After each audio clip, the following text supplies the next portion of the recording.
Okay, so let's start. So we will be having a familiarization with Kongsberg simulator. Um, so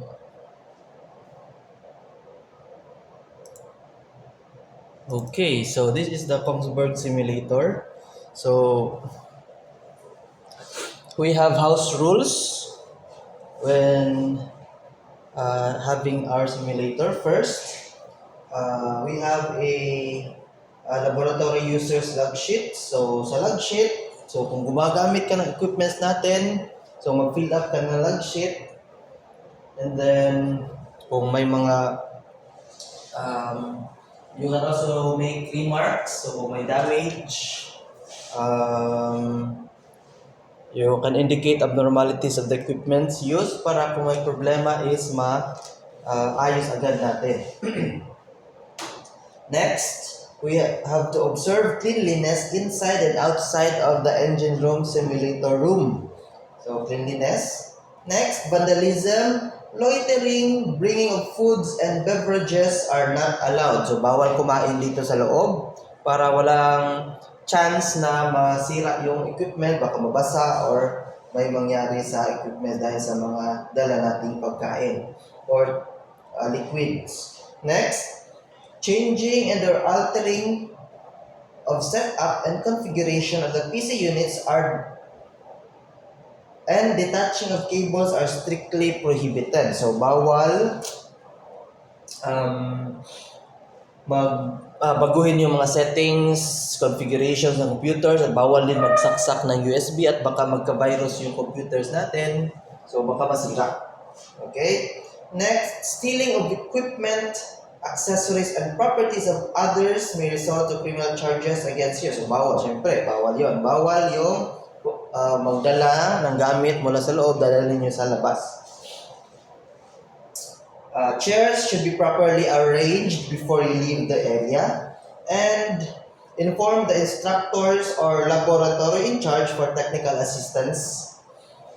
And computers should be properly shut down before leaving the area or the room. So that's our house rules sa engine room simulator natin. And then now, let's go to the keyboard key and tech function. So dito tayo sa function. So di natin makita sa video. So meron tayong keyboard, 'di ba, sa computer? Okay. So ito keyboard. So sa keyboard, so meron 'yan diyan. So I know you're familiar naman sa mga keyboard natin. Okay. So first, we have F1. So for example, na cold shift tayo. So ito, pinindot ko na cold shift tayo, yung initial condition natin. So let's go with the keyboard key and function. So first, pag pinindot mo yung F1 sa taas ng keyboard, so ibig sabihin nun, running na yung simulation natin. So run simulation yung F1, at pag pinindot mo yung F2, mag-freeze ulit yan. Okay, naka-freeze yan. F2, pinindot ko yung F2. Okay, so F1 is running simulation, run simulation. F2 is freeze simulation. Next, we have the F3, which is exit. So ito, lalabas to. And then, pwede kang lumabas or pwedeng hindi. So F3 is if you want to exit the simulation, so you will push or pindutin mo lang yung F3. And then, puntahan lang natin yung mga importante. Okay? So, another option dito sa keyboard natin is home. So, pag pinindot mo tong home, ito yung arrow keys. So, nasa taas niyan is home. Pag pinindot mo yung home, okay? Pag pinindot mo yung home, pupunta siya sa pinaka home screen. So this is the home screen. So nandyan yung mga systems natin. So pindot ka lang ng isa dyan. So pwede mo yang buksan. Okay, so home. And then yan yung home ito yung pinaka directory natin, process display directory. So, pag pindot mo naman yung katabi ng home, may page up and page down. So, yun yung mag-change ka ng page. For example, picture number 1. Dito ka sa picture number 1. Ito, picture MD01. So, pag nagpindot ka ng page down, pupunta ka sa sunod na picture or susunod na system. So, sa 2. Page down ka ulit, 3. So, continuous yan. At pag gusto mo naman bumalik, page up ka naman. Page up, balik ka sa 4. Page up ulit, balik ka sa 3. 2 and 1. So, pwede ka ng mas faster yung navigation mo pag ginamit mo tong home, page up, page down. Okay? So, yun lang yung mga importanteng mga information. Okay? Pwede ka pumunta din sa F11. Yan. Ito yung mga alarm list. So, gusto mo tingnan kung ano yung may alarma. Kaso medyo marami yan. So, kung titingnan mo naman dito sa itaas, sa screen, dito sa itaas, may mga pula dyan. So, ito yung mga naka-alarma. Okay? Para mas mabilis. So, for example, number 1, ano yung naka-alarma dito? So, HFO service tank. Temperature, medyo malamig. So, nag-alarma. Okay? So, makita mo naman dito, ito yung nakapula, ito yung alarma, ito yung unit niya, ito yung lower limit, and then yung higher limit mo. So, 60 to 90 dapat yung temperature para sa normal. Pero, yung temperature niya is 34, so medyo, so mababa talaga. So, pupula yan, alarma yan. Okay? So, pag gusto mo i-acknowledge yung alarm, pindutin mo lang tong kung nagbi-blink yan. So, kung nagbi-blink yung pula, pindutin mo lang yan, mawawala na yung, ma-acknowledge mo na yung alarm. And then, kung gusto mo namang, yan. So, kung gusto mo namang i-silence, magpindot ka lang F12. Okay. Alarm silence, F12. So, pasadahan natin yung mga systems natin. So, for familiarization lamang. Okay. So, let's go to number 1 muna tayo. So, number 1 is the seawater system ng barko. So, dito yung suction ng seawater na nagpapalamig ng ating fresh water.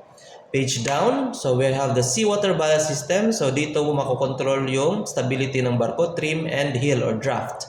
So, dito makokontrol ng chief mate or ng taga-deck.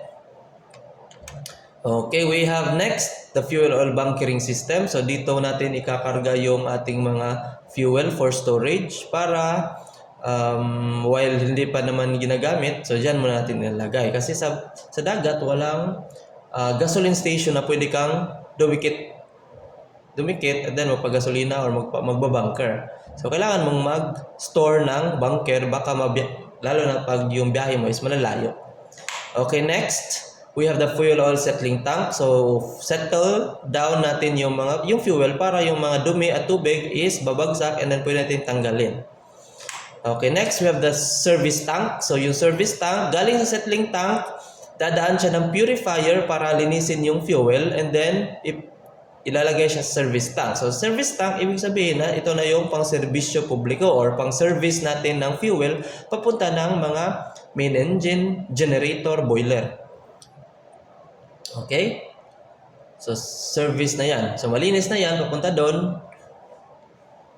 Or kung may dumi man lang, may filter pa naman doon. Okay, next, we have the HFO purifier number 1. So, purifier, panglinis ng fuel oil.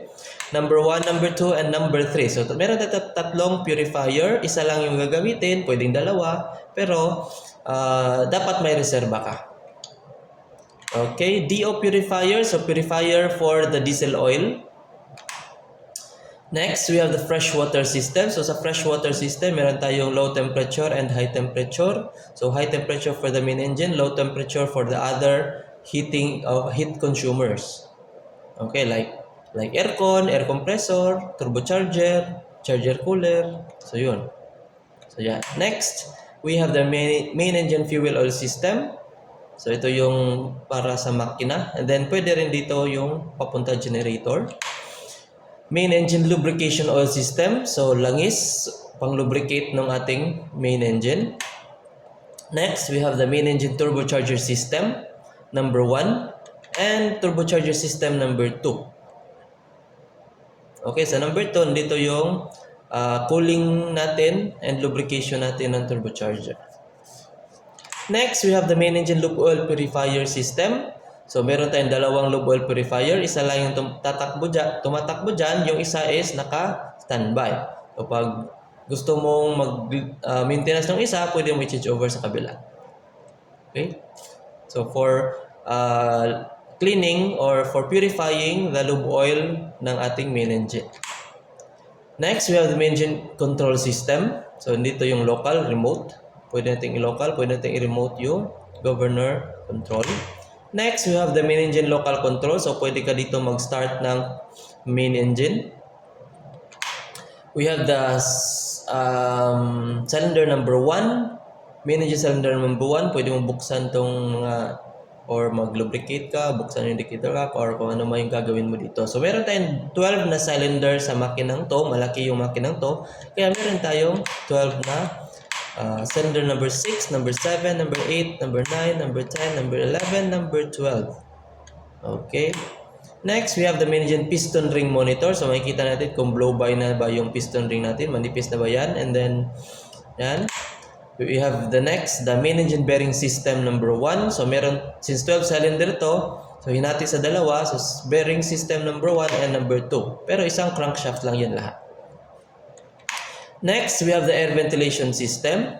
So, yung mga engine room fan or supply natin or ventilation natin sa engine room. So, nandito na lahat. Pwede natin buksan yan. Sa cargo holds, meron din. Air conditioning plant. Ito yung aircon ng barko para mahimbing yung tulog natin. Sewage treatment plant. So, dito napupunta yung mga dumi natin sa CR. So, dito, bago siya itapon sa dagat, kailangan malinis na siya. And then may requirement yan para bago itapon sa dagat. Okay, next we have the incinerator plant. Dito sinusunog yung mga sobrang sludge or pwede rin yung mga basura na sumobra na, hindi na kaya dalhin ng barko, pwedeng isunog dito, pero meron siyang requirements din. Next, we have the cathodic protection system. Ito yung nagpo-protect sa buong barko na hindi siya magkalawang.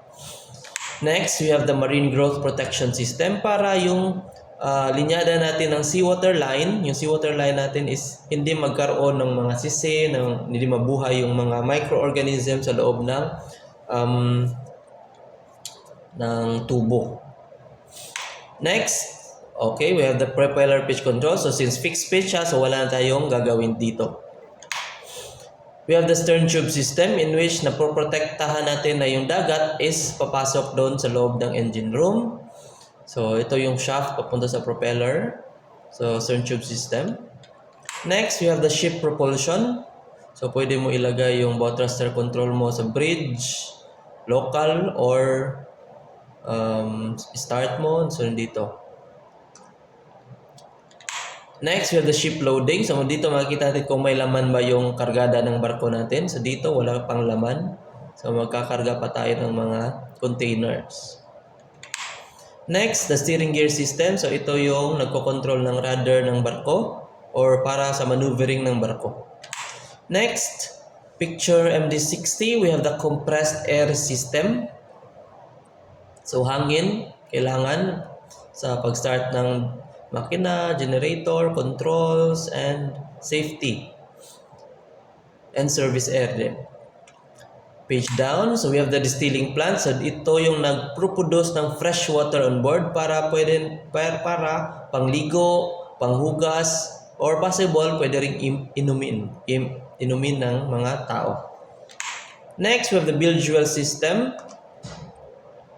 So, kung may mga tagas sa engine room, dito papunta sa bilge well, and then dito natin tatanggalin yung mga bilge, and then ilagay natin sa bilge tank or sa sludge.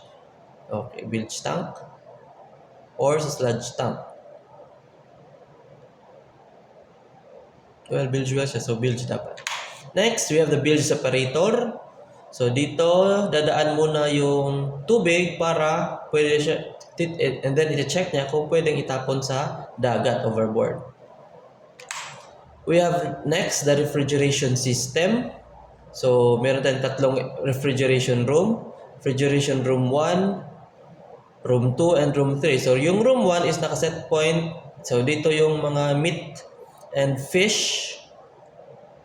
And then sa room 2, mas hindi malamig, hindi ito masyadong malamig, 3 degrees lang, and then 7 degrees naman yung engine room 3, refrigeration room 3. So, ibang, pwede to dry goods siguro.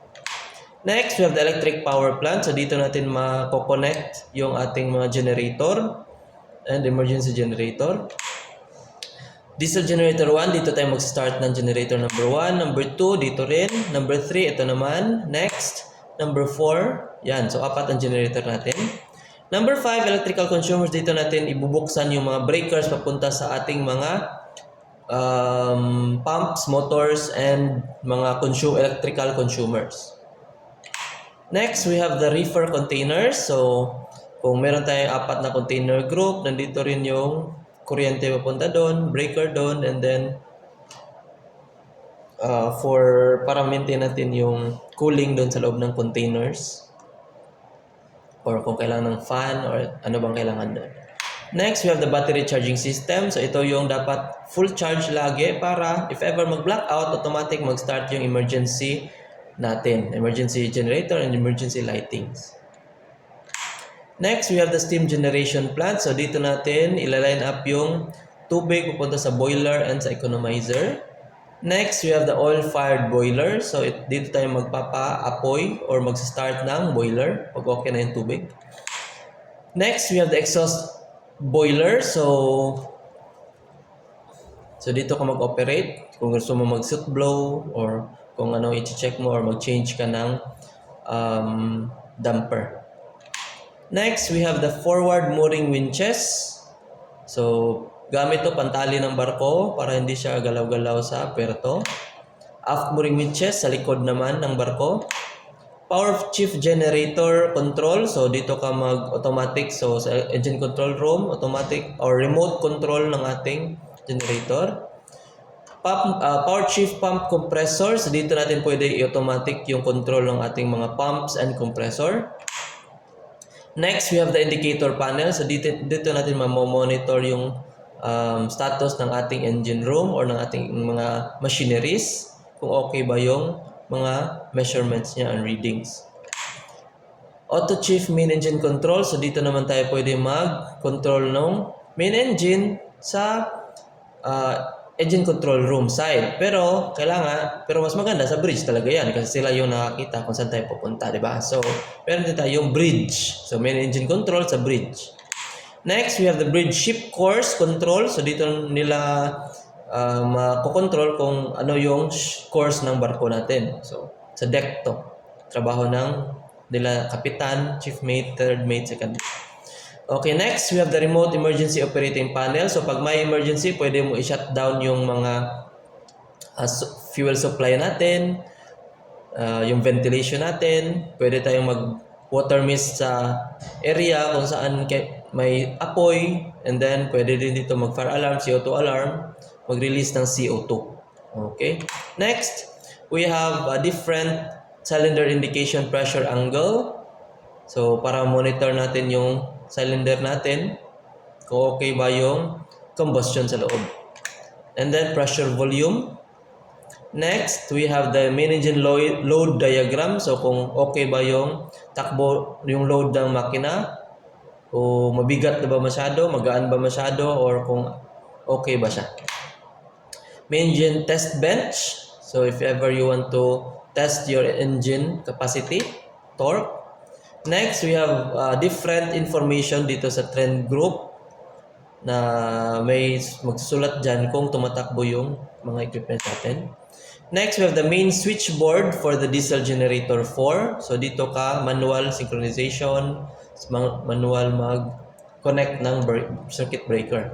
Digi2, meron tayong main switchboard synchronizing. So, kung gusto mo mag-synchronize ng 2 o 3 generator. And then, diesel generator 1, main switchboard. Diesel generator 3, main switchboard.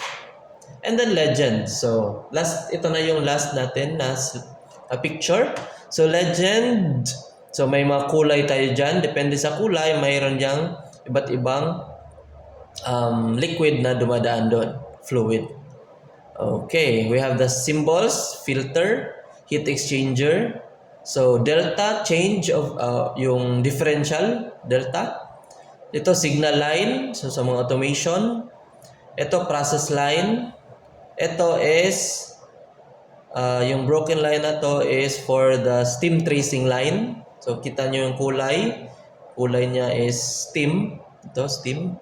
So steam tracing line. And then meron tayong mga arrows. So nag-indicate kung saan papunta yung flow. Signal direction. Ito is turbine driven. Ito is electrically driven. And this is shaft driven. Meron tayong symbol dito na pwede nating baguhin yung value.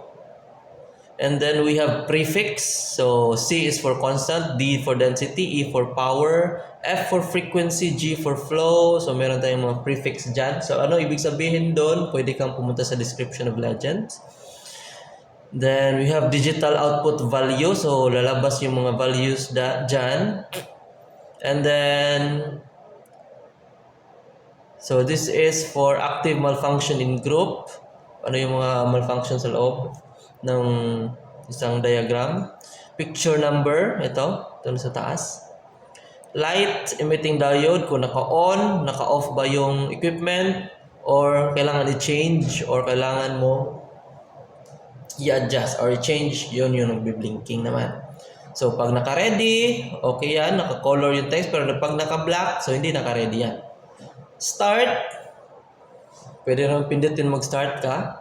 We have here different kinds of valves and pumps, pero usually di na masyadong nasusunod to sa ibang systems kasi kahit na naka-displacement pump ka, yung gamit pa rin nila ng diagram is minsan centrifugal pump. Well, doon lang siguro sa sa programming na nila yan hindi na nagawa siguro. Okay, we have conditions, you can on or you can off. Okay? On, off. Okay, we have also automatic control. So, pwede natin automatic, manual. And then, you can change the set point if you like. Okay.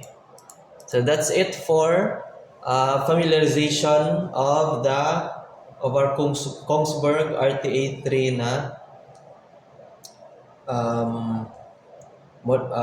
Kongsberg. So, Kongsberg simulator. So, yung RTA3 na model ng main engine. Okay, so that's it. Thank you so much and see you on the next video.